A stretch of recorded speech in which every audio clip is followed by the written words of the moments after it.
Bien. Buenas noches, a nombre del Movimiento Femenino María Andrea Parado y también de la Asociación Cultural Bohemia Intelectual.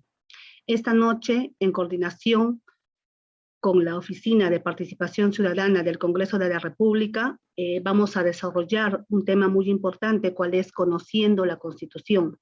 Este tema va a estar a cargo del especialista Jorge Rioja Vallejos, abogado constitucionalista y doctor en ciencias políticas. La constitución política de un país es de suma importancia para la existencia del mismo. La Carta Magna dicta la organización de un Estado, de una sociedad. Sin la existencia de una constitución, el Estado no se podría conformar como tal.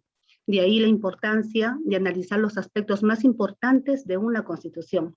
El concepto de una constitución ha sido tratado desde Aristóteles, en la antigua Grecia.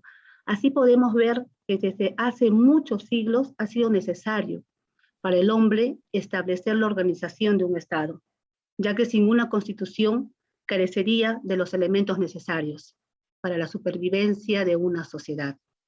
La Constitución fija los límites y define las relaciones entre los poderes legislativo, ejecutivo y judicial del Estado, estableciendo así las bases para su gobierno.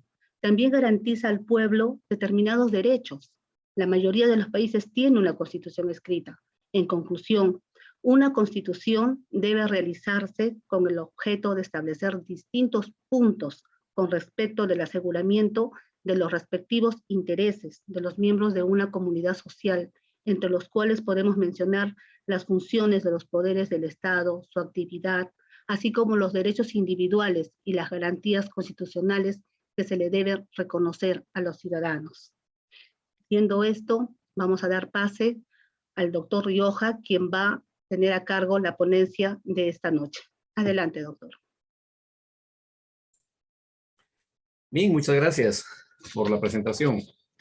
A todos los participantes, debo, en todo caso, igualmente por intermedio de ustedes, expresar mi cordial saludo, no sin antes sugerirles de que, en principio, mi posición académica tiene una perspectiva diferenciada. Y me refiero puntualmente al contexto estrictamente académico, en tanto y en cuanto que, precisamente, estos eventos conllevan un escenario no solamente de reflexión, sino de búsqueda de soluciones. Y me refiero a búsqueda de soluciones en el sentido de que no solamente debemos ser, digamos, hasta cierto punto, una especie de ventrílocos repitiendo lo que otros dicen, sino creo que es el momento en que, 200 años después de proclamada la República del Perú, debemos empezar a construir nuestras propias normas. Curiosamente, tenemos un escenario hasta cierto punto, diría, contradictorio, en la que la persona humana, en pro presuntamente de estar mejor, cada día se limita más. Y voy a desarrollar la idea de la óptica siguiente. La naturaleza permite que nuestra especie forme parte del conglomerado de seres vivos, cuyo privilegio es la libertad. Pero curiosamente se nos considera o nos consideramos a nuestra especie como la especie superior dentro de las especies que convivimos en el Estado o en la naturaleza. Partimos del supuesto de que como tenemos capacidad de reflexión y podemos opinar y podemos reflexionar, podemos razonar, somos superiores a los demás. Y qué contradictorio. Buscamos que nuestra libertad se limite. Y nuestra libertad, mis amigos, se empieza a poner límites precisamente con la Constitución. ¿Por qué? Simple. Se establecen parámetros de convivencia dentro de los cuales tenemos que comportarnos. Nuestra libertad, digamos que ha sido, si no mutilada, por lo menos limitada. Luego de ello, quisiera convocarlos a una perspectiva que tiene que ver con el tener que encontrarnos en el escenario que estamos, ver qué tenemos en lo que hemos pasado, es decir, en la historia, y mirar en perspectiva hacia el futuro. Nuestra amiga anfitriona refería al contexto de la evolución de nomenclatura de la Constitución. Y sí, pues efectivamente, en Grecia En los primeros atisbos del proceso de poner límites a la libertad, se empiezan a generar diversos temas o conceptos que los propios súbditos no entendían. Y se dice, por ejemplo, de que el monarca disponía, imaginemos un supuesto, de que todos tengan que pagar impuestos a partir del próximo fin de mes. Para los administrados, eso era una constitución, porque constituía el mandato del monarca y había que cumplir. Como quiera que sea, en la historia de la humanidad hay muchas formas de organizarse a la sociedad y, por supuesto, de organizarse los estados. También es verdad que tenemos en el mundo un referente que curiosamente es la cuna de todas las normas y no tiene constitución escrita. Me refiero a el Parlamento inglés específicamente, o la Gran Bretaña, que solo tiene constitución consuetudinaria, que en mi entender creo que a eso es a lo que deberíamos aspirar los peruanos, puesto que tenemos un gran legado axiológico moral, anticorrupción y, ¿por qué no?, antiocio, porque todos trabajaban, y creo que debe ser uno de los emblemas para reencontrar al Perú, que de alguna manera creo que está navegando y, lo que es peor, deambulando en el espacio. Amigas y amigos, hablar de una constitución o hablar de la constitución de un Estado no es un tema fácil. Que no es un tema fácil, puesto de que el contexto mismo de su nomenclatura, constitución, se ha convenido de que, por ejemplo, tiene que darse con procedimientos especiales. Esto es, la doctrina y la dogmática confirma de que hay solamente dos formas, digámoslo en todo caso, a través de la sociedad para que se dé una constitución. Porque también hay, por supuesto, una tercera forma, las famosas constituciones otorgadas, donde el monarca daba una constitución y decía, estos son tus derechos y sobre esto vas a tener que cumplir tus tareas. Convencionalmente, se admite que efectivamente la Constitución, en el derecho comparado, es la norma superior del Estado. Y nuestro país no es la excepción. Donde tenemos dificultades, inclusive hasta para comunicarnos, y fíjense que quienes son nuestros representantes, no sé si a propósito, creo que por error, nos hacen responsables de lo que no hacen ellos. Me refiero a lo siguiente. Presten atención ustedes a las declaraciones de las autoridades que tenemos elegidas o designadas. Cuando hay alguna desavenencia o un desorden interno en algún lado del Perú, la primera declaración que van a escuchar ustedes es que lo que pasa es que el Estado no atiende a esa población. Y fíjense, amigos, empecemos por ubicarnos en contexto teórico y realmente pragmático. Primer escenario. La Constitución está vinculada al Estado. Es decir, digamos que la Constitución es la partida de nacimiento del Estado. Así como un niño nace, al nacer tiene su partida de nacimiento y le va a dar un nombre. En nuestro país hemos tenido a la fecha 18 normas con la pretensión de constituir el Estado. Y digo la pretensión porque considero que aún no está constituido el Estado. Tanto es así que, por ejemplo, fíjense que desde 1821 a la fecha tenemos 18 normas que, en mi opinión académica, tienen categoría de constitución. Empezamos, por ejemplo, con el reglamento provisorio, que fue promulgado por San Martín el 12 de febrero de 1821. Primer escenario, primer eslabón preconstitutivo del Estado peruano. La mayoría de profesores en nuestro país ignoran ese escenario. Y es ahí donde me adhiero a la tesis del doctor Ugarte del Pino, que bueno, los jóvenes hoy que no han ido al teatro o no saben lo que es el teatro, una determinada obra se presenta al menos en 2 actos. Ugarte del Pino hace esta analogía y dice lo siguiente: quien considera de que el derecho constitucional peruano empieza en 1823 está en error.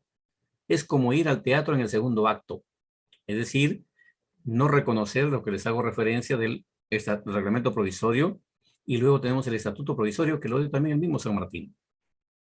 Siendo que el reglamento provisorio tuvo vigencia 9 meses en el intento de constituir el Estado. El estatuto provisorio duró 1 año. Y qué curioso, amigas y amigos. En esta norma preconstitutiva del Estado peruano, en la sección 4ª, cuando San Martín promulga, preveyó conflictividad política e incorpora en esa 4ª sección lo que hoy se reclama y que no existe en la Constitución. ¿Y saben a qué se llama eso? El Consejo de Estado. Qué curioso. Es la segunda o el segundo intento en tener una constitución para el Estado peruano. Luego se da, y por supuesto lo decíamos duró 1 año, tenemos que se promulgan y se publican las bases de la Constitución, que lo hizo el Congreso el 17 de diciembre de 1822. Esta norma duró 11 meses. Y por supuesto tenía carácter genérico, declarativo, no había derechos ni políticos, ni por ejemplo se reconocía la edad de un ciudadano para poder ser candidato a presidente, nada de eso había, solamente la declaración de, reitero, un intento de constituir el Estado. Recién la Constitución de 1823 gira en torno a ya reconocer los derechos políticos y por supuesto poner condiciones o requisitos para ser candidatos. Por ejemplo, decía, la Constitución de 1923, curiosamente no tuvo vigencia, no entró en vigencia, fue aprobada y consideraba que para la ciudadanía se adquiría a los 25 años, hoy a los 18. Y decía también, disponía también que para ser candidato a la presidencia de la República se debería tener 25 años. Esta Constitución, que no entró en vigencia, no fue aplicada, tenía 194 artículos. Acto seguido, en 1826, Santa Cruz nos dio otra constitución. Disponía que la ciudadanía también se adquiría a los 25 años. Cambió el contexto etario para ser candidato a presidente, decía que había que tener 30 años. Esta constitución tenía 150 artículos y qué curioso, duró 49 días. Tenemos que en 1828, la MAR bajó la edad para ser ciudadanos a los 21 años, mantuvo la edad para ser candidato a la presidencia 30 años, constitución que tenía 182 artículos, duró 6 años y 3 meses. Es decir, ya estábamos de alguna manera teniendo cierta estabilidad. Creo que me permito en todo caso hacer una reflexión de que quizás estamos viviendo el momento de 1800 en este tiempo. Pero es mi apreciación personal. Luego tenemos que Orbegoso, en 1834, nos da otra constitución.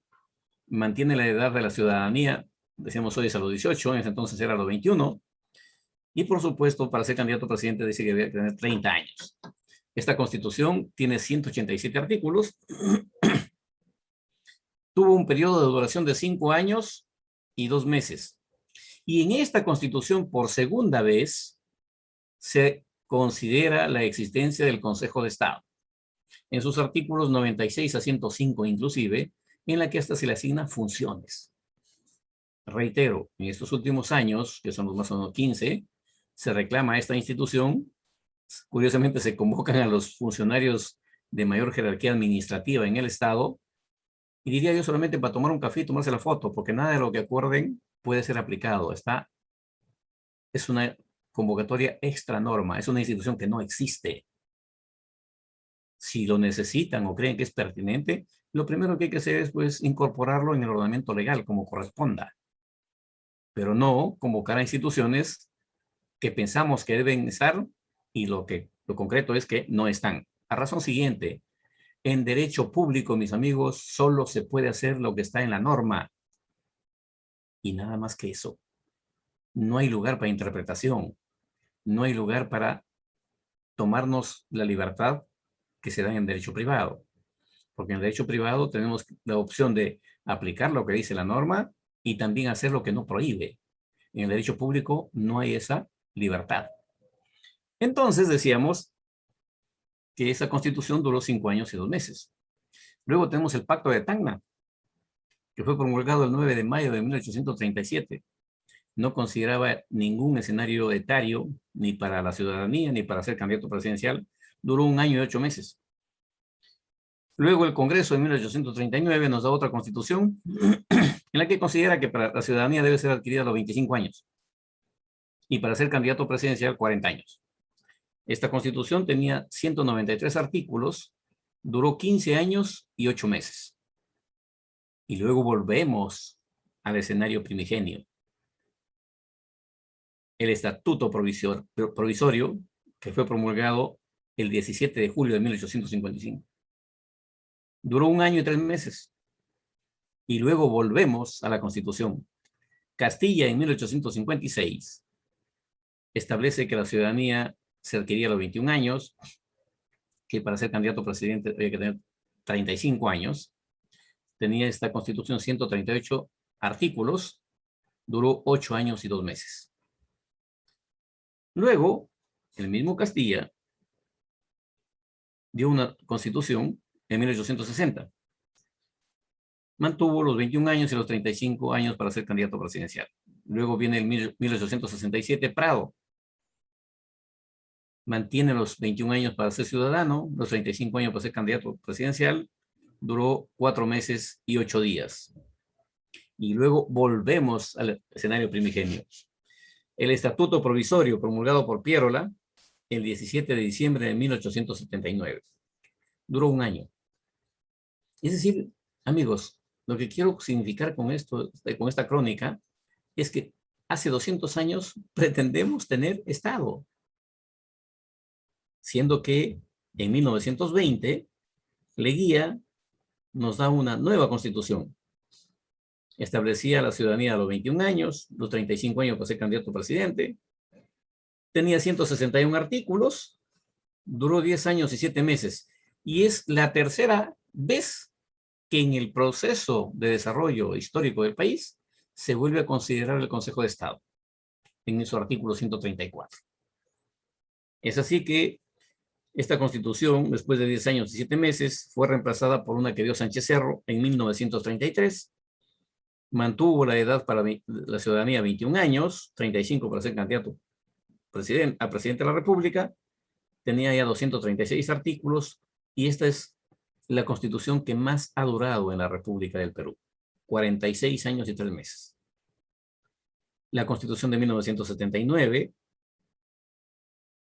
que la edad para ser ciudadano lo bajó a 18 años, 35 años para ser candidato presidencial, y es una constitución que tenía 307 artículos, duró 12 años y 8 meses.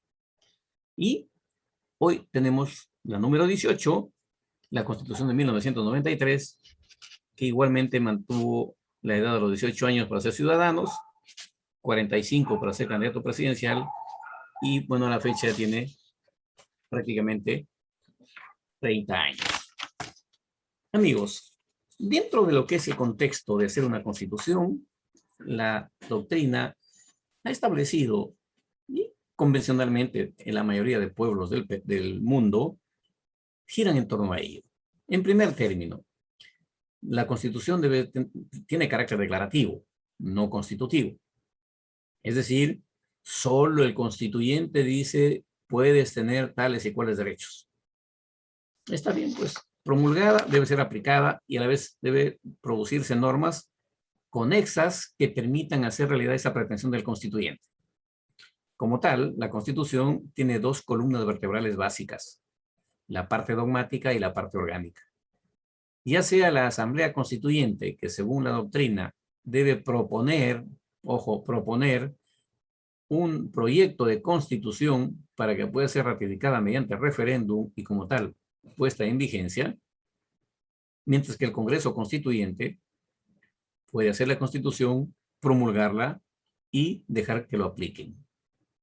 Son las 2 formas históricamente que hasta hoy se conocen. ¿Qué es lo que ha pasado en estos últimos tiempos? Tenemos de que en las dos últimas constituciones de nuestro país, la de 1979 fue hecha por una asamblea constituyente. El presidente Belaúnde lo promulgó, publicó y aplicó. Curiosamente, la constitución vigente lo hizo un Congreso Constituyente y fue sometido a referéndum. Hay algunas apreciaciones, en este caso, que resultan ser hasta anecdóticas, y digo anecdóticas porque según los resultados que se habrían dado en el referéndum, a decir del señor Chávez Molina, habría ganado el no. Pero a decir de la mayoría de los magistrados del Jurado Nacional de Elecciones entonces, afirman que ganó el sí. ¿El sí para qué? Para que entre en vigencia la Constitución que tenemos hoy en uso. Y según vemos los resultados, por ejemplo, en la propia página del jurado, habría una diferencia de algo de 40,000 votos a favor del sí respecto del no.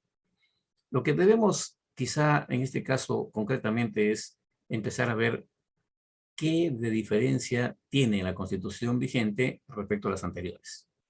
Pero antes de ello debo comentarles lo siguiente. Estamos a través de una oficina del Congreso de la República, que es la Oficina de Participación Ciudadana a través del área de Educación Ciudadana. Y solo comentarles respecto al Congreso de la República, también la evolución histórica en los 200 años de vida republicana del país. Amigos, nuestro Parlamento tiene un escenario evolutivo singularmente especial. Fíjense que recién en la Constitución de 1823, en los artículos 51 y 52, se establece que el Congreso debe ser bicameral. En la Constitución de 1826, es un tema interesante. Reconoce que son 3 cámaras las que deben haber en el Congreso. Los tribunos, en su artículo 42, los senadores en el artículo 46 y los censores en el artículo 50. Pues bien, tenemos entonces que luego la Constitución de 1828 vuelve a hacer y a disponer que debemos tener solamente 2 cámaras, senadores y diputados. Esto es que inclusive había un procedimiento especial. Se determinó que debería ser, por ejemplo, un diputado por cada 20,000 habitantes y 3 senadores por cada departamento. La Constitución de 1934 reitera el criterio de que el Parlamento debe ser bicameral, siendo que inclusive, amigos, los diputados elegían a los jueces. La Constitución, tenemos luego, decíamos que en esta Constitución se considera también el Consejo de Estado. Luego tenemos la Constitución de 1939, vuelve a reiterar de que el Parlamento debe ser bicameral y que ambos, en este caso diputados y senadores, representan a la nación. La Constitución de 1856 reitera el criterio de que el Parlamento debe ser bicameral. La Constitución de 1860 tiene el mismo criterio. La Constitución de 1867 vuelve al tema unicameral. Es decir, la de 1920 igualmente se ratifica en que debe ser el Congreso bicameral. Llegamos finalmente a la Constitución de 1933 y que establece que, en su artículo 89, el Parlamento debe ser bicameral. La Constitución de 1979, en su artículo 164, igualmente dispone que sea bicameral. Siendo que la Constitución que tenemos vigente hoy dispone en su artículo 90 que el Congreso está constituido por Cámara Única y como tal es unicameral. ¿Qué es lo que debemos ver en este proceso evolutivo, amigas y amigos? Que en la mayor parte del tiempo que ha sido posible convivir en democracia, el Parlamento ha sido considerado en la mayoría de las constituciones como que debe ser bicameral. Tenemos entonces que en estos tiempos que debemos empezar por imaginar el contexto de lo que es una constitución. Decíamos que, por ejemplo, por cuestiones académicas y porque escuchamos, dicen que es la ley mayor o superior del Estado. También se dice que es la ley fundamental. También se dice que es la ley que nos reconoce o nos reconoce derechos fundamentales. Y esos derechos fundamentales son inherentes a la persona humana. Y hablo de persona humana porque la jurisdicción del Tribunal Constitucional en nuestro país dice que también tiene derechos fundamentales la persona jurídica. Así que tenemos que hacer la precisión. Cuando hablamos de nuestra especie, persona humana. Y con el criterio de ser inclusivos, para que no haya el tema de que el género está en discusión. Aquí nosotros no debatimos el tema género. Simplemente el contexto teórico, inclusivo, doctrinal, cómo se concibe la norma. ¿Y para qué sirve la Constitución? Como les había dicho al inicio de la charla, para limitar nuestros derechos. Claro, la justificación política es de que se da una Constitución para limitar el ejercicio del poder, dice. Pero en realidad termina siendo una limitante de nuestros derechos, de nuestras libertades, inclusive. Porque aceptamos elegir representantes para que redacten una Constitución a efectos de que establezcan las reglas de convivencia social. Es una norma superior del Estado, igualmente, que va a permitir el reconocimiento de los estados del mundo y con quienes igualmente se firman acuerdos de cooperación bilateral o multilateral. Decíamos que nuestro país, a lo largo de su historia, a la fecha, tendría al menos 18 normas con rango de constitución. Hacemos el paréntesis en el sentido de que para la mayoría de colegas docentes, dice que son solamente 12. Es su derecho a tener que pensar así. Nosotros, desde nuestra especialidad, consideramos que hay que reconocer al primer eslabón que da origen al proceso constitutivo del Estado.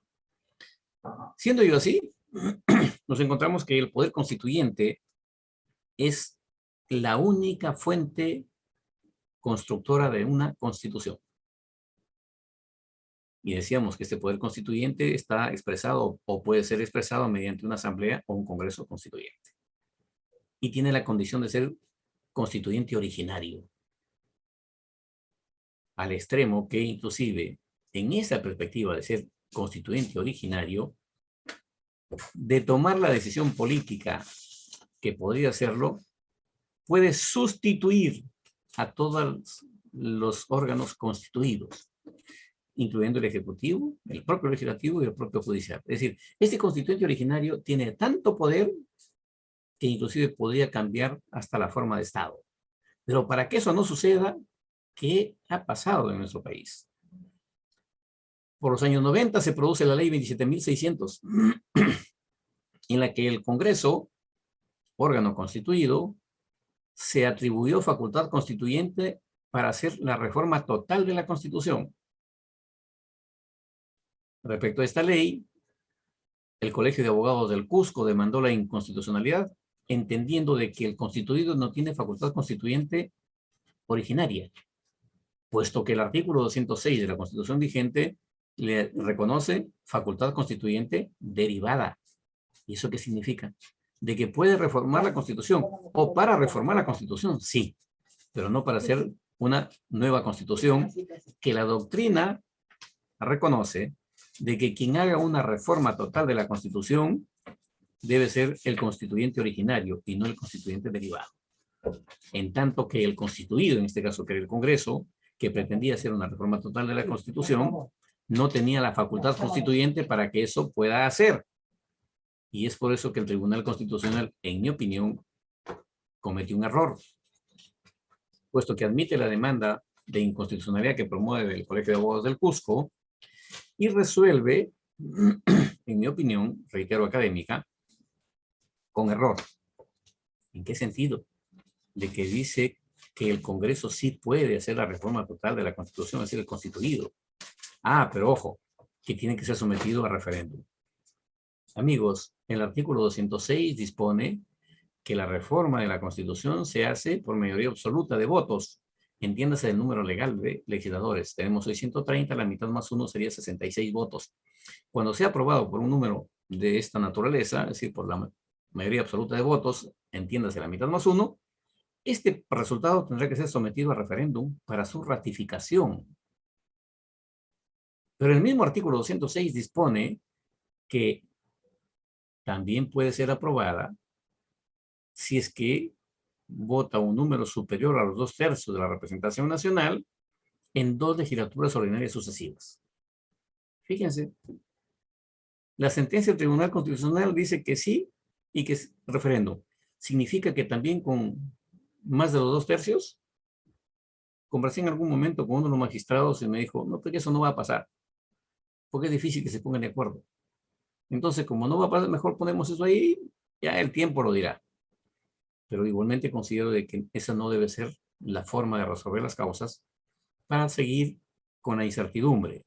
Deben ponerse los hitos y las normas como corresponden a derecho, a efecto de que todos tengamos que saber que también hay límites. Y esos límites, por supuesto, los pone la Constitución. Consecuentemente, amigos, tenemos que la Constitución vigente tiene algunas novedades en relación, empezando por los derechos políticos de los peruanos.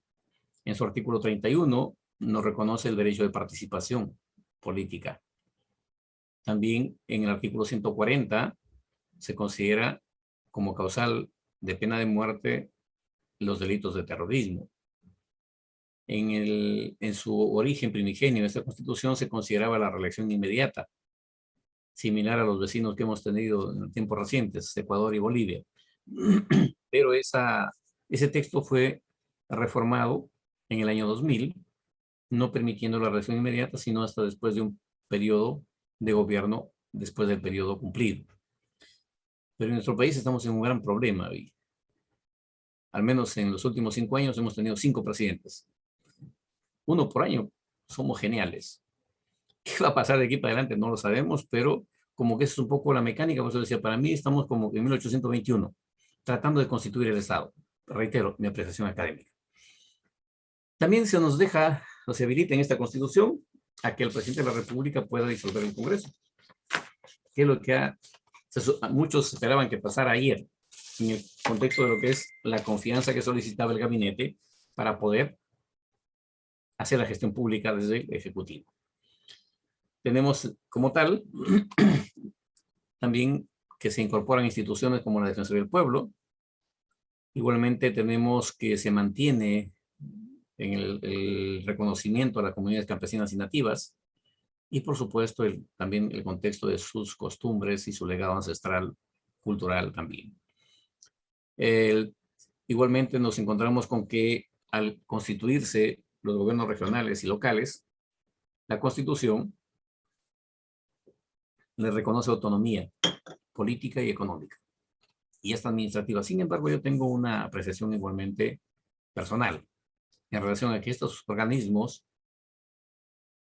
en mi opinión, no cumplen ninguna función.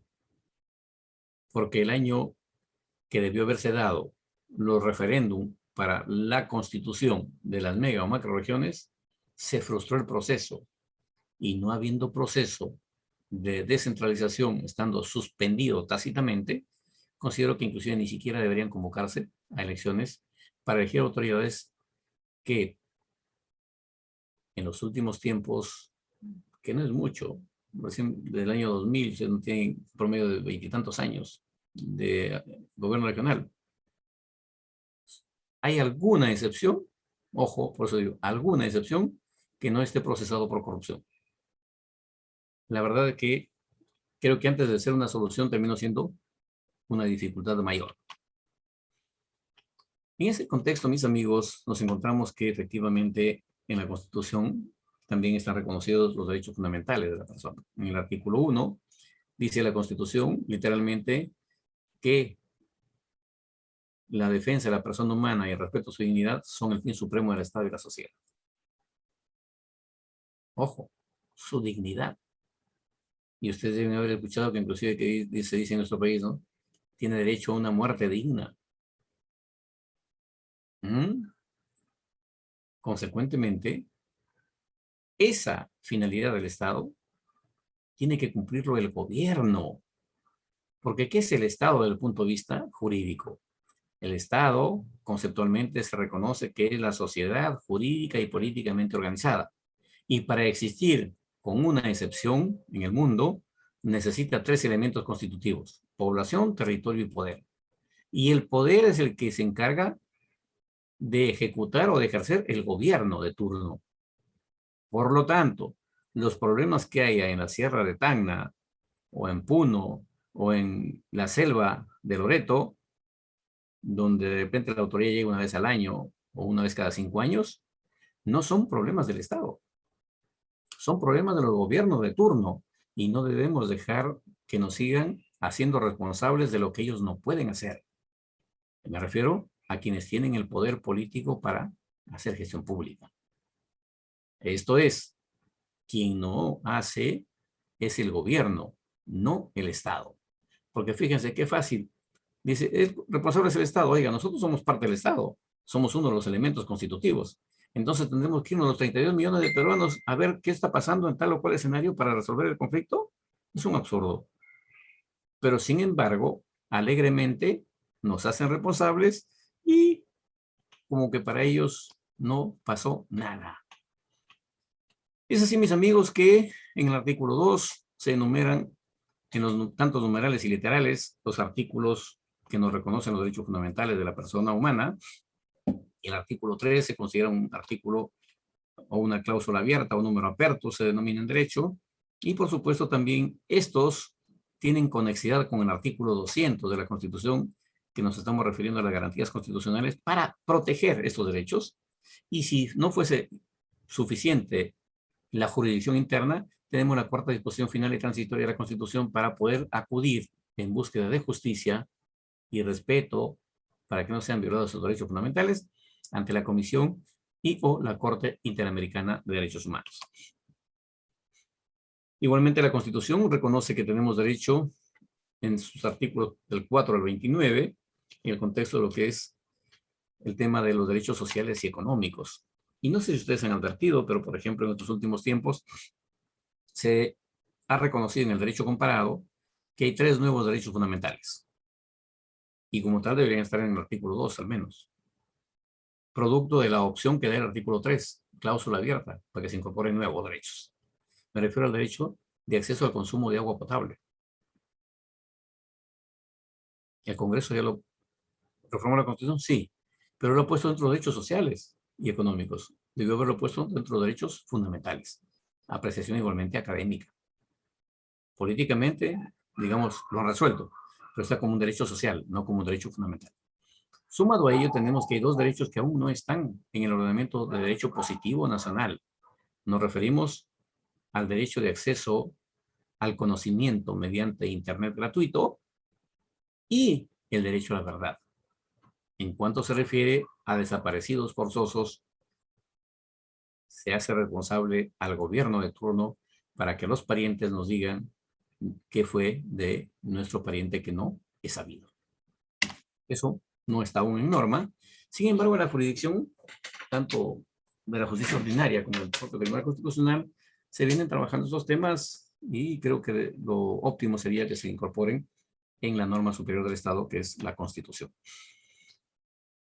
Quizá el escenario de mayor efectismo social, nos referimos a los derechos políticos reconocidos entre el artículo 30 a 38 inclusive. En tanto, en el artículo 31, por ejemplo, nos permite el derecho de elegir y ser elegidos.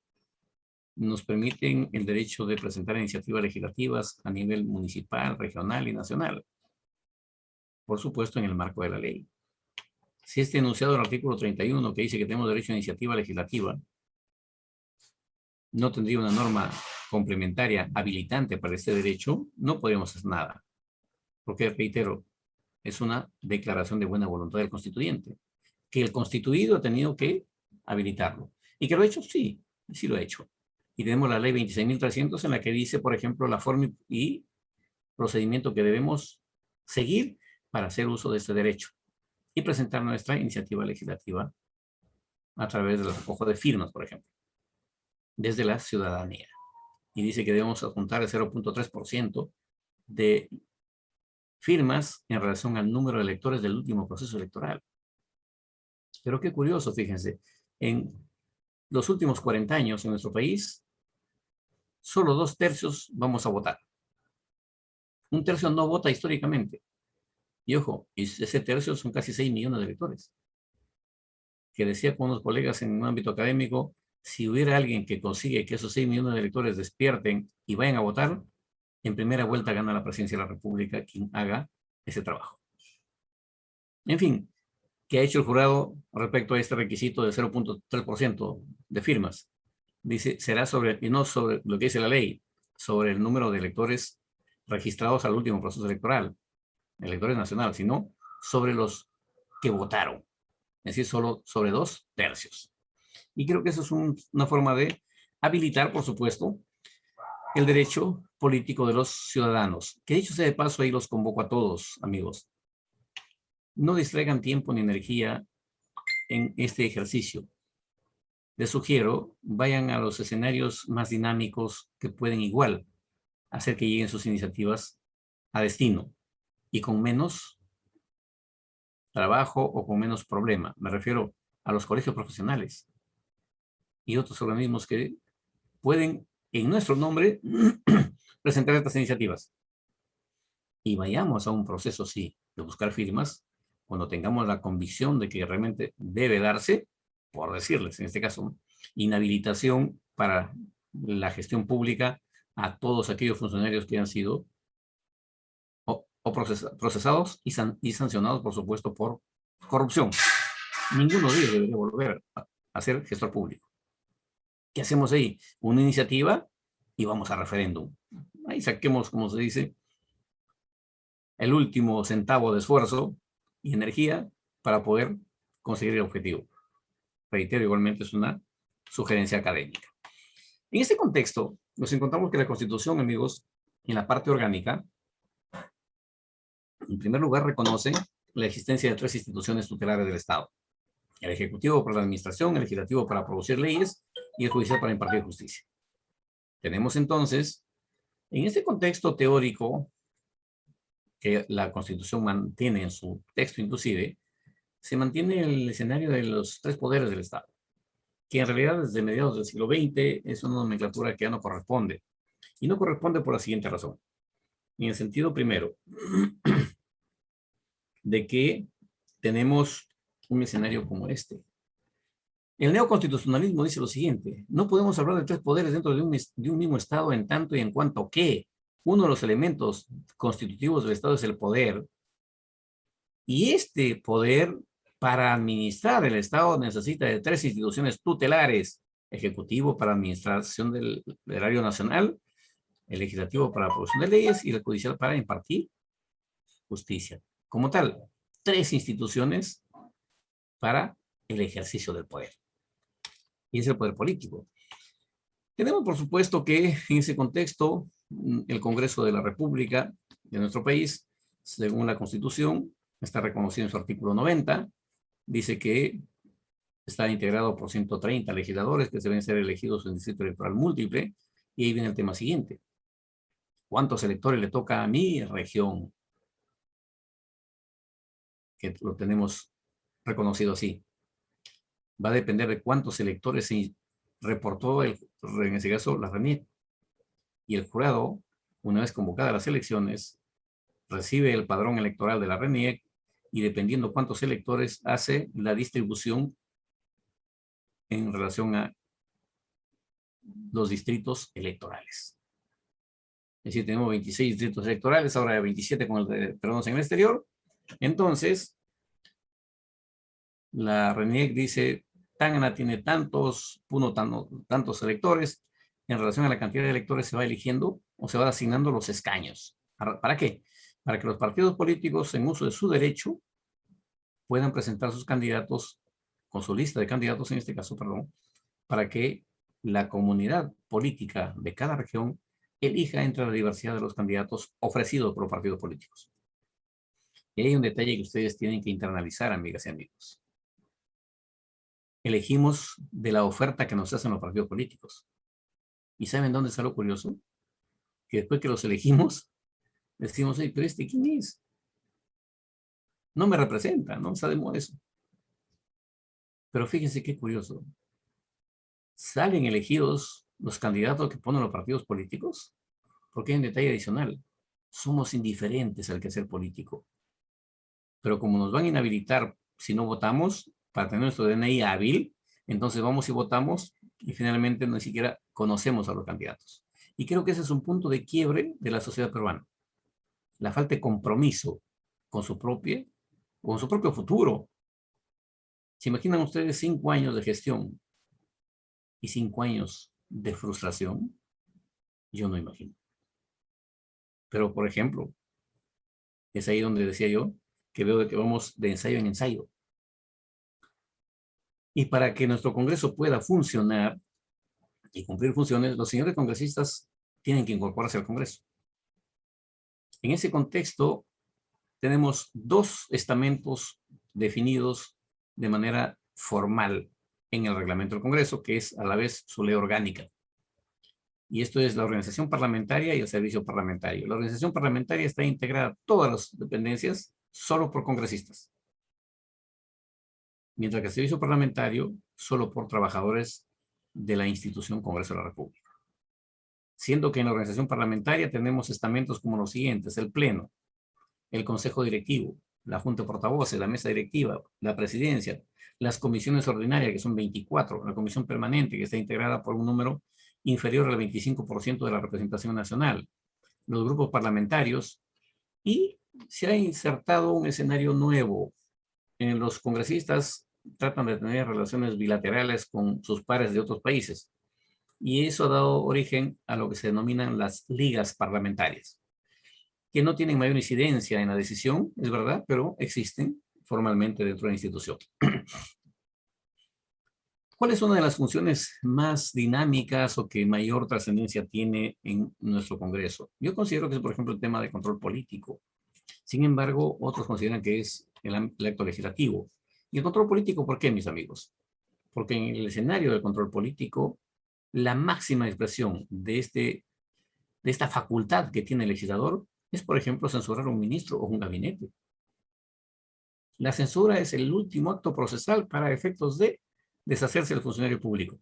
En nuestro país se aplica aún lo que establece la norma, que el presidente de la República tiene que aceptar la renuncia del ministro censurado o del gabinete destituido. Curiosamente, en Ecuador pueden censurar 200 veces al ministro y su constitución no faculta a que tengas que ser cesado.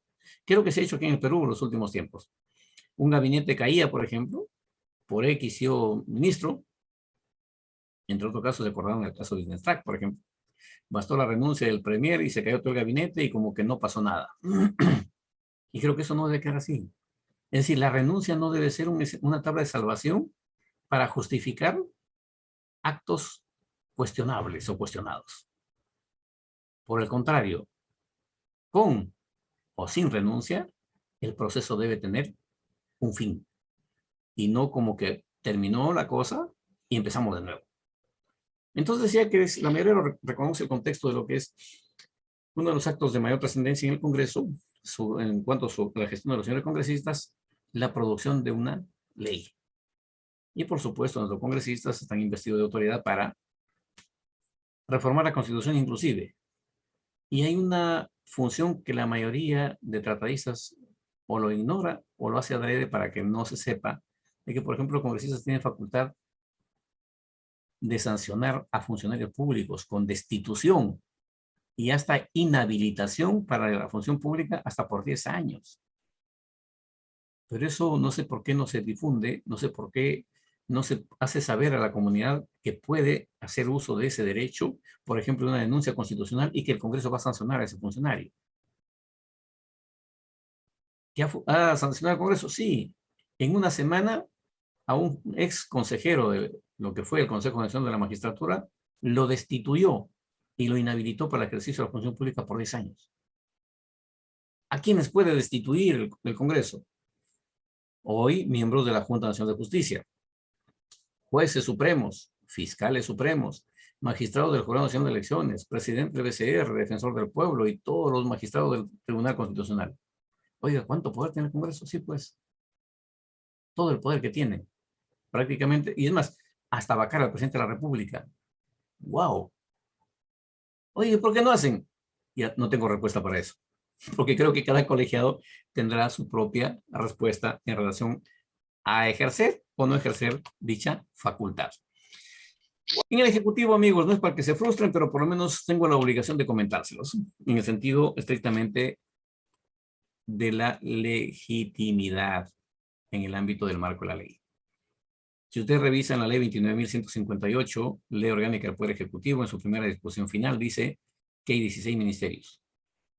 Y si ustedes revisan cuántos ministerios, cuántos ministros han juramentado hace 15 días o un mes, hay 19.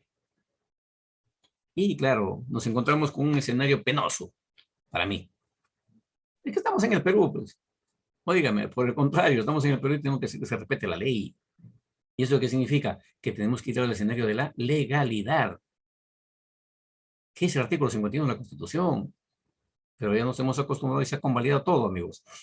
Desde la creación del Ministerio del Ambiente, el Ministerio de Inclusión Social y el Ministerio de Cultura, son 3 ministerios que no están en la ley orgánica del Poder Ejecutivo. Pero claro, también el Congreso tiene responsabilidad compartida. Si bien es verdad que lo creó el Ejecutivo, el Congreso le asignó presupuesto para el año siguiente antes de exigir que se formalice con su inclusión en la ley, que es lo que corresponde a derecho. Y como tal, pues tenemos los 19 ministros, unos más famosos que otros, y ahí, como ustedes conocen, lo que tenemos ahora en escena, y creo que más de uno efectivamente está empezando a saber de qué se trata el encargo que tiene.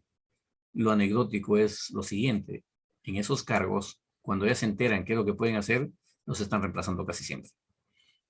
Luego tenemos el sistema judicial, que en mi opinión está atomizado, estaba ya atomizado antes de la pandemia, y ahora con el escenario de lo que es el contexto de esta opción de hacer audiencias en vivo a distancia, se ha complicado más porque inclusive hay muchos operadores jurisdiccionales que todavía siguen peleados con las computadoras y con mucho mayor razón van a ser más difícil el contexto de lo que es el tener que convivir o socializar con las diversas actividades de las mismas.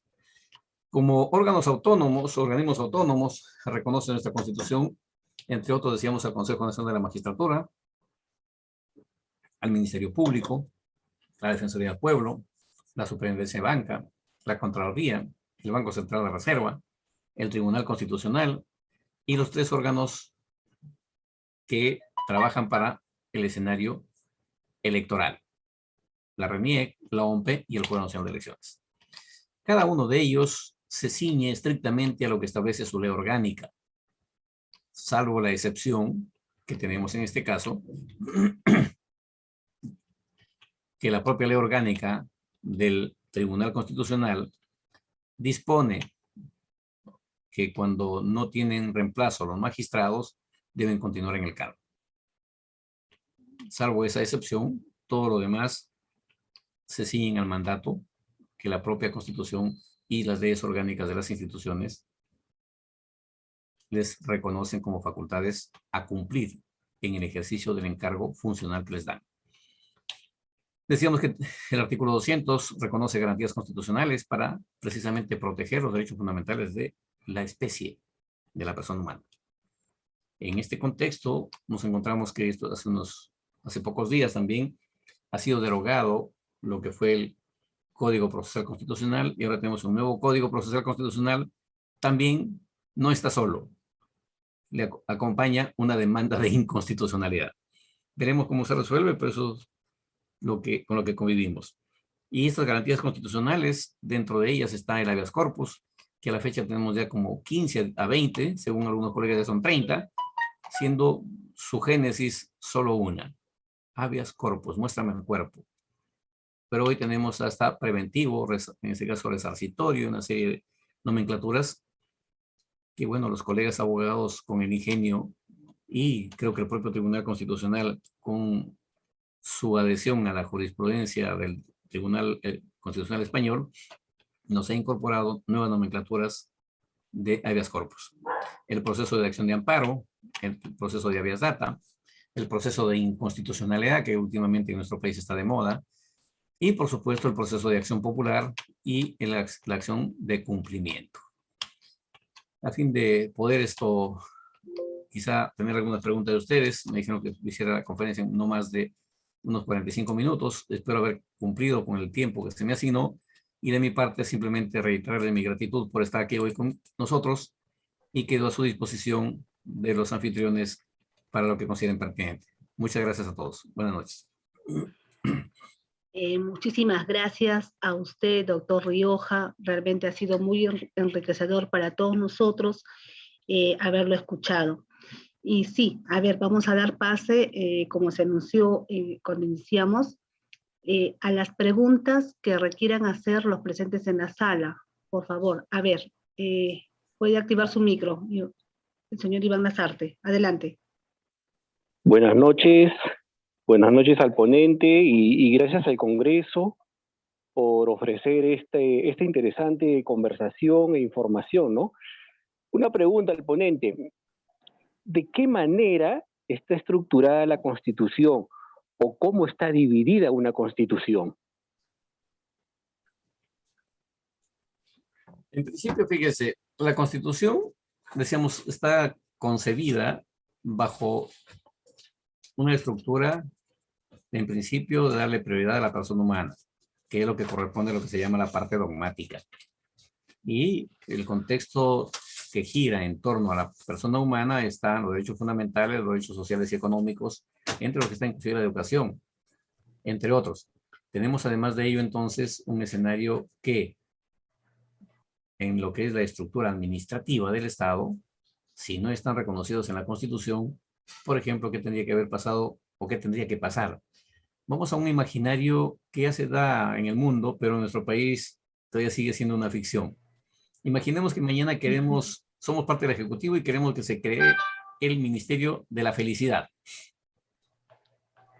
Óigame, pero eso no está en la Constitución. No, pues no está en la Constitución.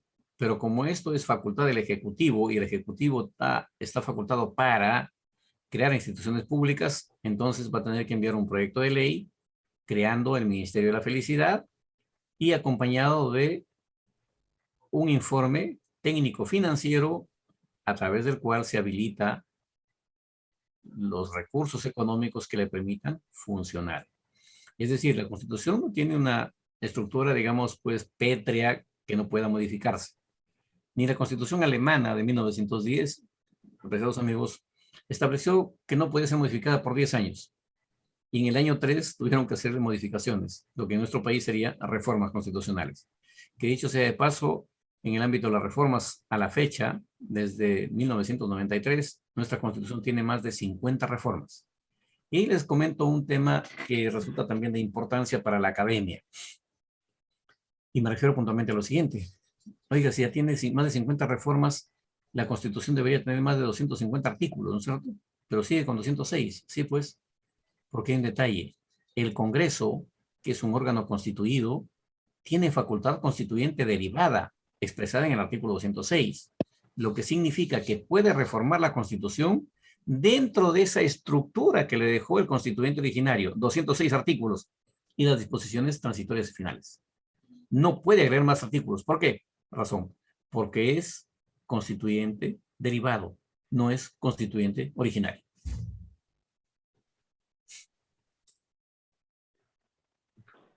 Muchísimas gracias, doctor Rioja. A ver, tengo una pregunta aquí de la señora Gina Lombardi de Tacna, quien nos dice: doctor, ¿y qué hacer para que los ciudadanos cumplan con las leyes? Todos los días vemos que la mayoría no cumple. Por favor, su respuesta. Muchas gracias. Realmente, señora Lombardi o señorita Lombardi, gracias por su pregunta. Es una inquietud que ahora traigo hace mucho tiempo para conmigo y, bueno, hago docencia los últimos 25, 30 años casi ya. Y es parte de mi tarea el tener que pedir a los participantes desde pregrado hasta posgrado que creo que sumamos el compromiso de, en primero, querer al Perú, segundo, querer al Perú, tercero, querernos a nosotros y cuarto, trabajar por nosotros. Porque no habrá otros que hagan lo que necesitamos nosotros. Me refiero puntualmente a que la idiosincrasia de nuestro país es una idiosincrasia debe ser, creo yo, producto inclusive de la eliminación de la solidaridad que debemos tener como sociedad. Al haberse eliminado tácitamente la solidaridad entre nuestra propia especie, como que nos ha hecho indiferentes y hasta indolentes, siendo tanto más crítico aún el tema en relación a que si habría que cumplir con la ley, solo lo cumplimos algunos. Así La es. mayoría no lo cumple y no le importa no cumplirlo. Y creo que eso es una responsabilidad desde los colegios Ujú. y de la sociedad en su conjunto para poder construir la sociedad llamada del futuro. Porque como estamos, considero que nuestra sociedad no tiene futuro. Bien, muchísimas Doctor, gracias, doctor una Rioja. pregunta, Carmencita, Adelante, disculpa. Una adelante. repregunta al doctor. Eh, mi indignación y mi preocupación es ¿qué podemos hacer con las nuevas generaciones?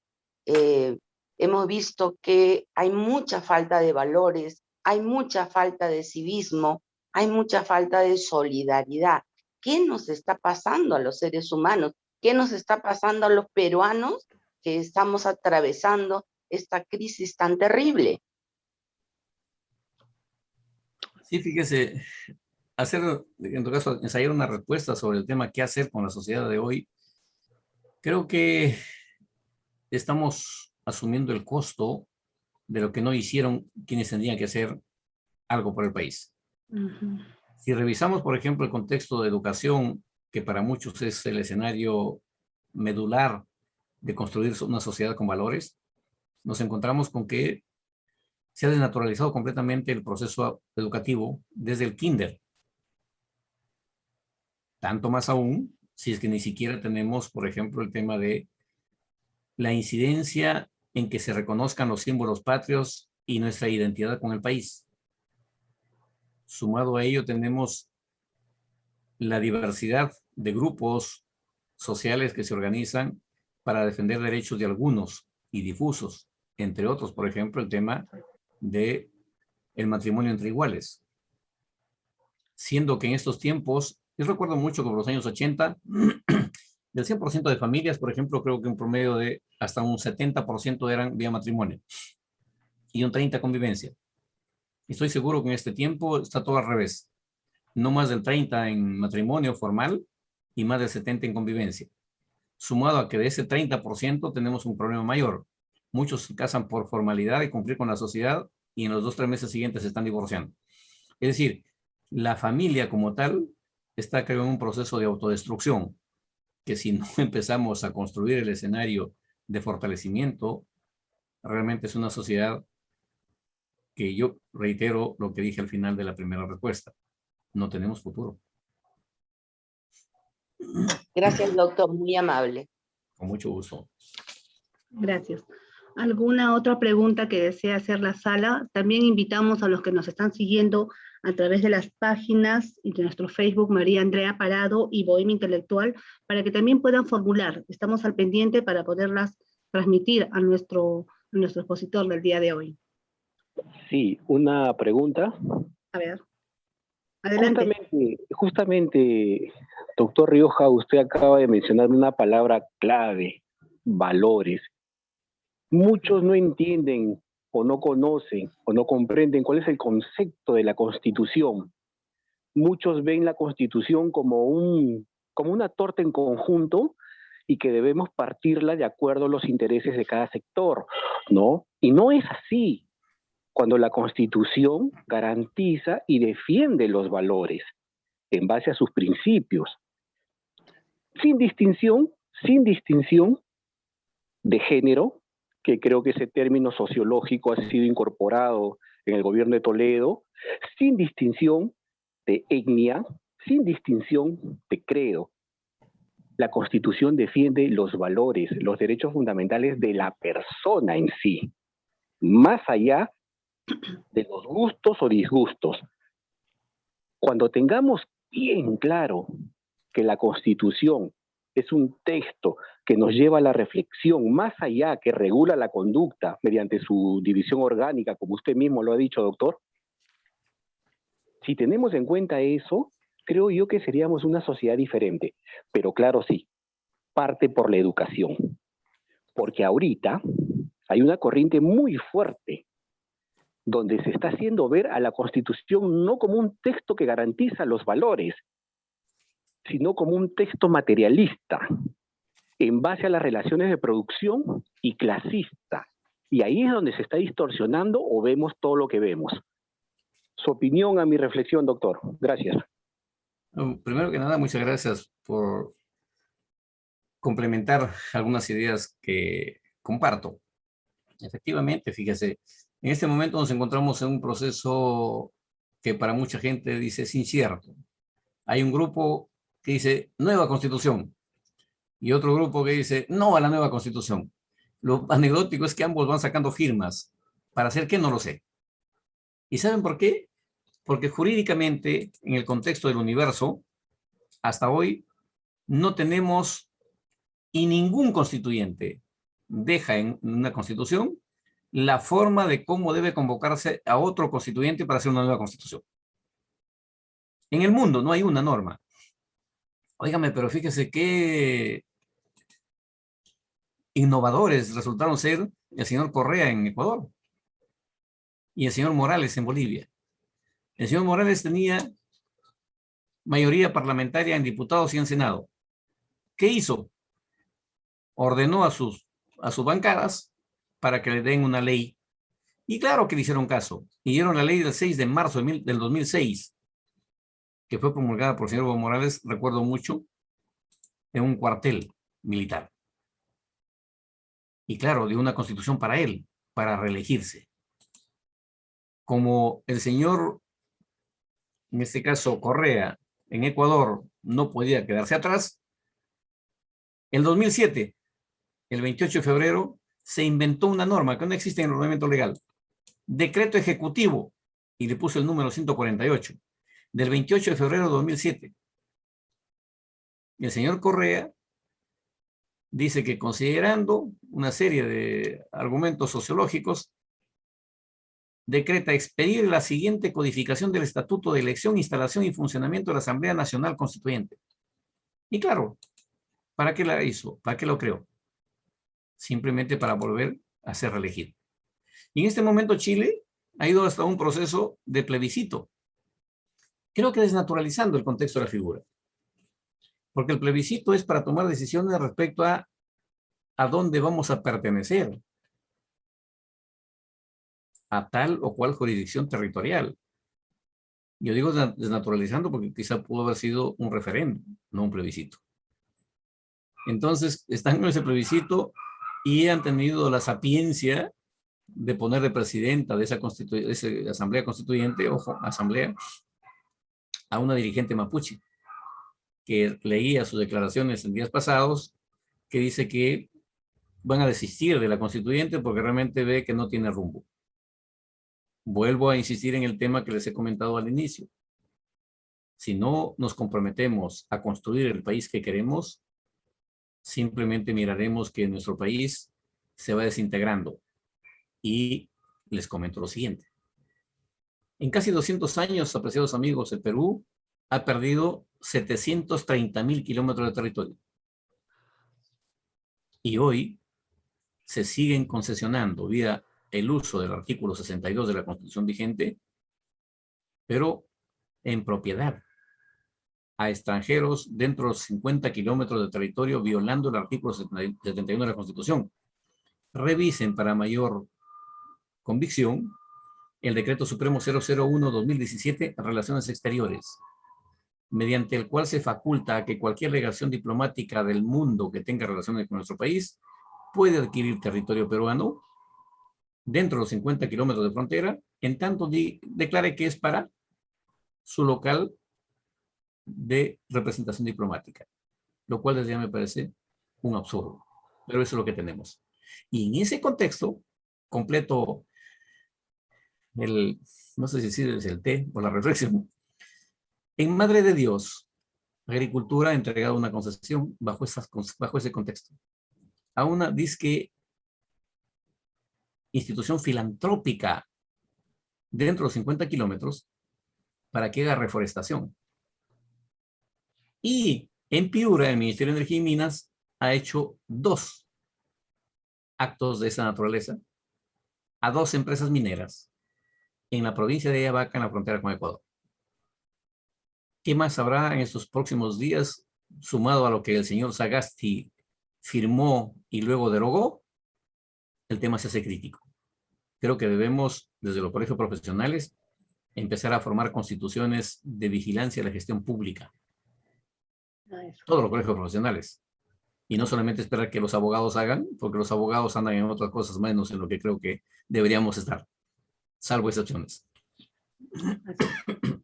Muchísimas gracias, doctor Rioja. Tenemos una pregunta precisamente de la página de Bohemia Intelectual, en la cual dice, el señor Guiber Marcelo, dice, ¿no es mejor que las organizaciones civiles organizadas con liderazgo de especialistas constitucionalistas reformen la Constitución de 1993?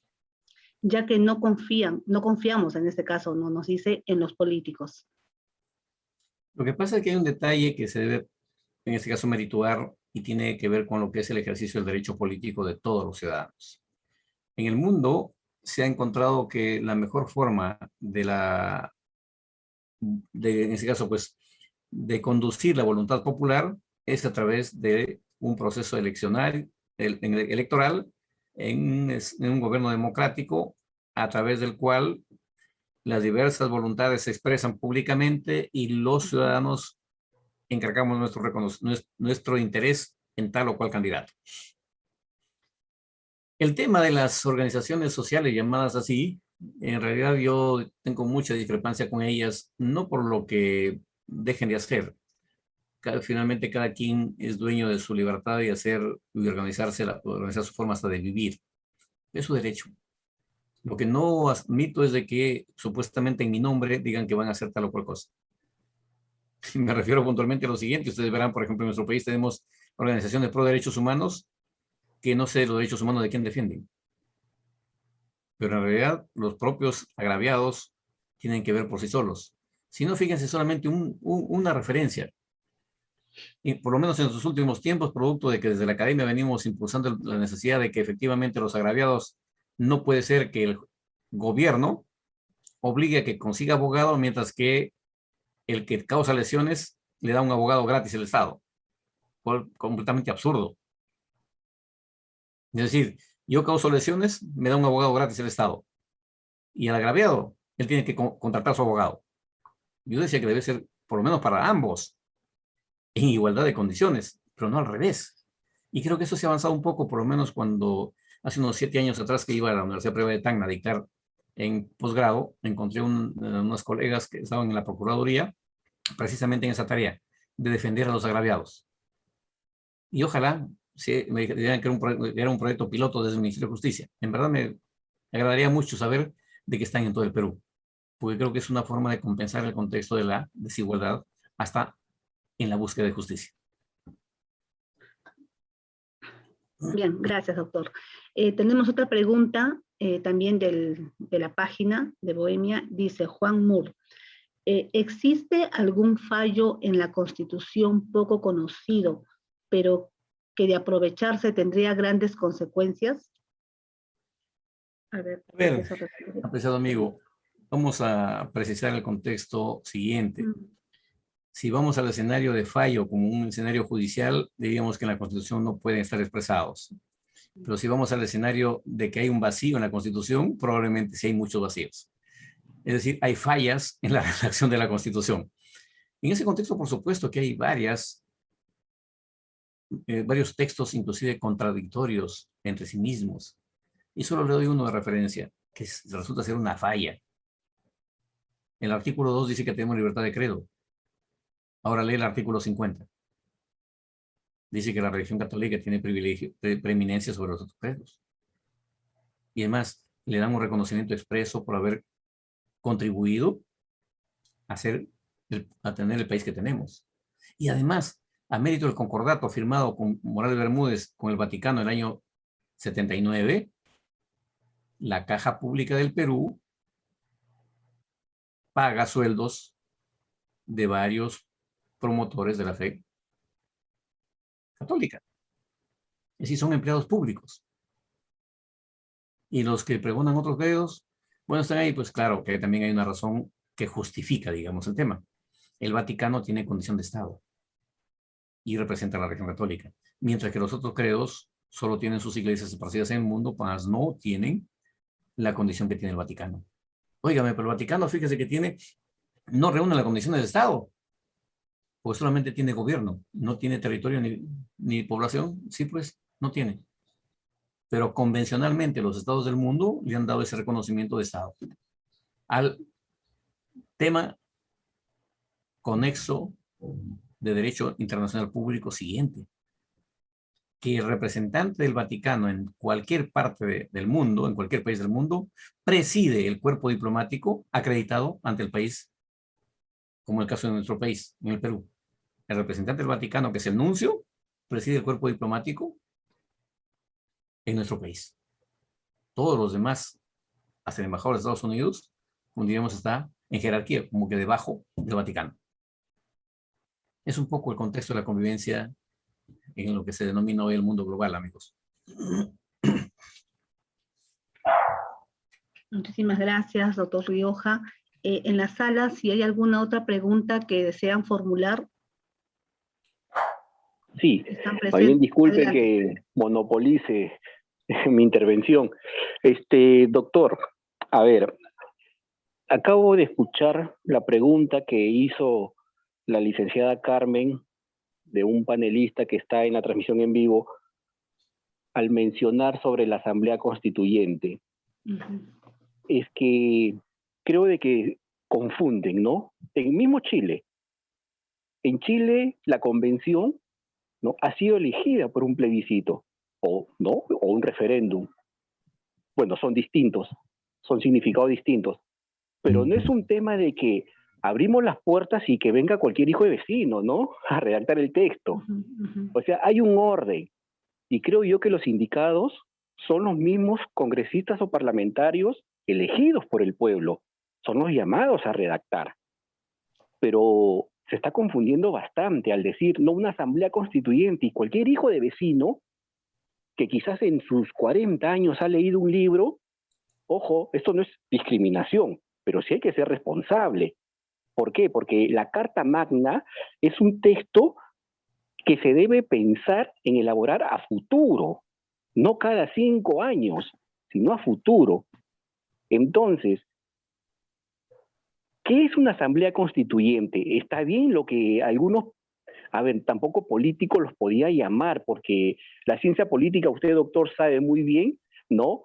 No tiene nada que ver con la improvisación que vemos en algunas personas que incursionan o que quieren aplicar la política, no, son cosas muy distintas.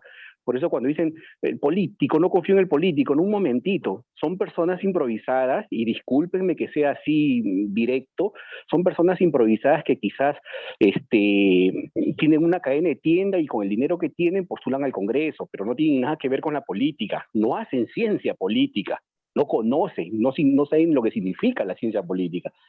Doctor, ¿qué entiende usted por asamblea constituyente? ¿Que cualquier hijo de vecino puede redactar el texto de la Carta Magna?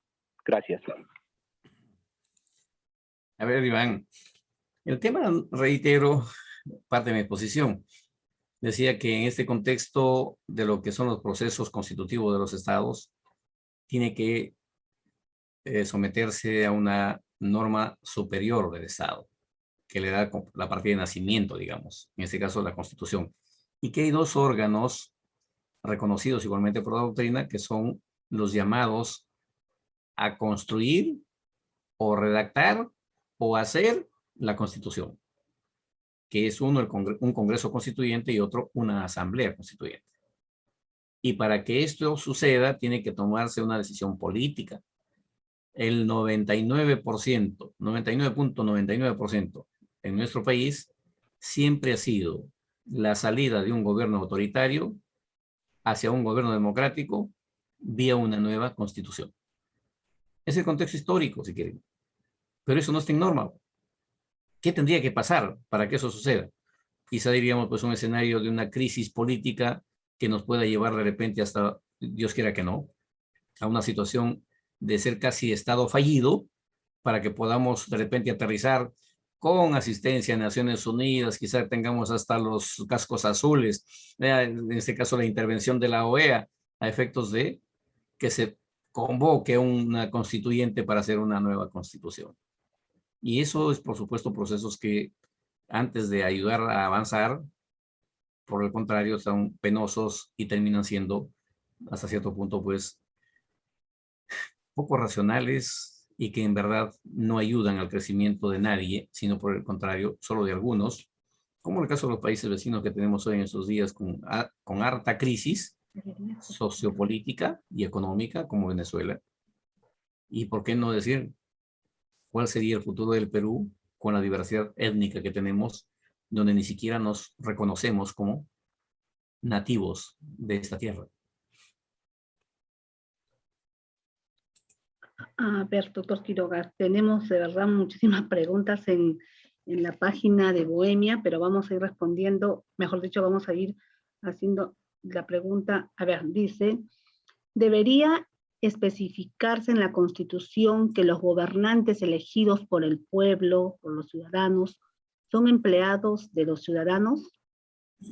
En verdad creo que no es necesario. Es suficiente de que sepan que los elegimos para que vayan a trabajar en nuestro nombre y representación y a cambio de eso les van a pagar un sueldo. Es suficiente eso, no se necesita que sea escrito. Es más, soy de opinión inclusive que, por ejemplo, quienes son legisladores deben cumplir su función por el plazo para el que han sido elegidos y luego regresar a sus actividades, o alcaldes o gobernador regional, luego regresar a sus actividades comunes. Es decir, no pensar en que vas a estar 10, 20 o 30 años siendo legislador, alcalde o gobernador o consejero o en este caso, o concejal. Porque debemos empezar por recuperar lo que es la génesis de la gestión pública. Solo los empleados trabajan todo el tiempo en los órganos de la administración del Estado. Y los funcionarios elegidos o designados, cumplido su periodo, tienen que volver a sus actividades permanentes.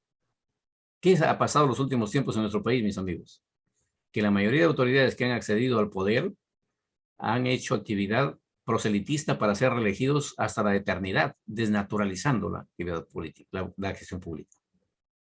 Creo que el día que recuperemos eso también vamos a hacer y vamos a tener un acervo muy significativo en cuanto a que exfuncionarios podrían dar consejo adecuado, pero no que ellos busquen ser los únicos que pueden ser elegidos.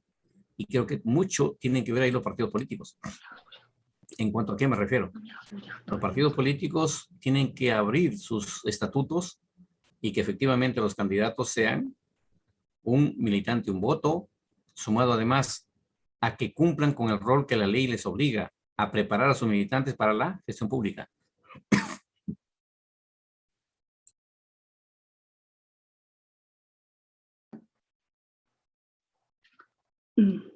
Gracias, ¿Qué tenemos en los doctor últimos tiempos? Solamente Sí. para terminar. ¿Qué tenemos en los últimos tiempos?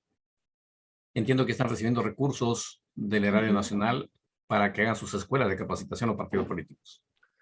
La pregunta es, ¿lo están cumpliendo? La otra pregunta es, ¿quién los fiscaliza? ¿Efectivamente están preparando a sus militantes para ser concejales, para ser ministros de Estado, para ser, en este caso, candidatos presidenciales o presidentes de la República? Amigos, nos encontramos con una realidad altamente crítica, que ni el alcalde conoce el distrito que va a administrar y ni el presidente conoce el país que va a gobernar. ¿Cómo hacemos para que esto cambie? Creo que depende de ustedes que nos ayuden que efectivamente esto pueda cambiar y exigir a que los partidos políticos cumplan el rol que la ley les da. Preparar a sus militantes para la gestión política y a través de los organismos del Estado. Acceden a un cargo, perfecto, pero cúmplanlo. No vayan a ver qué van a hacer ni a buscar a ensayar o a repetir lo que hizo el anterior. Fíjense, amigos, no sé si ustedes han viajado por el Perú, pero es penoso encontrar, por ejemplo, infraestructura que la naturaleza lo destruye porque se quedó incompleta por el que el anterior no lo terminó y el que viene no lo quiere terminar porque, bueno, pues no es gestión de él. Exactamente. O sea, estamos en una situación penosa, por supuesto que sí. O si no se construyen, por ejemplo, fíjense, un coliseo en Cajamarca, que hasta donde sé no ha sido usado un solo día. ¿Y saben por qué? Porque lo construyeron en una zona fangosa y se está hundiendo. En Iquitos, una infraestructura del Seguro Social que tiene como 18 pisos, ¿lo terminaron de construir? No, se quedó en casco y se dieron cuenta que cada día se iba hundiendo también porque la zona era fangosa. Y nadie es responsable de esos temas. Honestamente, yo no encuentro forma de proponer normas, por ejemplo, de que cuando eso suceda, lo menos que tiene que hacer ese funcionario público es ir preso. No puede ser que la plata de todos se lo gaste en un escenario que no sirve para nadie. Pero reitero, es mi apreciación académica y profesional en este caso. Muy de acuerdo con usted, doctor, muy de acuerdo. Gracias, gracias. Doctor Rioja, a ver, tenemos una última pregunta que está en el chat y creo que con eso acabamos nuestra conferencia del día de hoy. Dice, Mucho gusto. a ver, tengo entendido que la Constitución no prevé que por referéndum se pueda convocar una asamblea constituyente. Cualquier reforma, dice, nace por iniciativa del Congreso. ¿Es cierto? Reitero mi afirmación y por supuesto reitero lo que vienen en todo caso sosteniendo quienes buscan firmas para una nueva constitución. Los que vienen buscando firmas para que se convoque una constituyente dicen que su fundamento de petición está amparado en el artículo 32 de la Constitución. En el numeral 1, ¿qué dice? La reforma total o parcial de la Constitución pueden ser sometidas a referéndum. Ojo, pueden ser sometidas a referéndum, pero aquí no dice que para que se convoque una constituyente para hacer una constitución. Aquí nos dice literalmente la reforma total o parcial de la Constitución. No nos dice que con el 32 se convoca un órgano constituyente para hacer una nueva constitución. Entonces ahí hay un tema que reitero mi apreciación. Yo celebro en este caso el desprendimiento cívico de estos dos grupos, los que están por la nueva constitución y los que dicen que no a la reforma del artículo 206. Por lo menos creo que se están entreteniendo y creo que hay algo más. Están conociendo la constitución, lo que más importa. Porque en sí, los dos no tienen horizonte de llegada. No hay punto de llegada y mucho menos de eficacia. ¿Saben qué? Me hace acordar un poco al informe de la Comisión de la Verdad. Se creó por ley, la comisión, en este caso,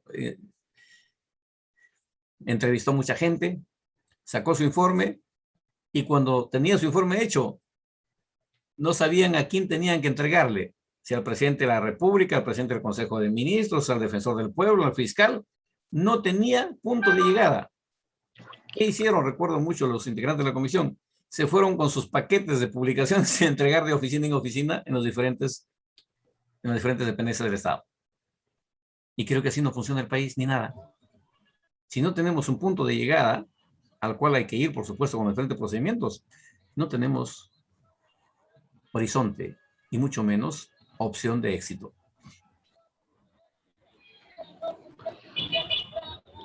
Bien, a ver, un momentito, vamos a desactivar aquí.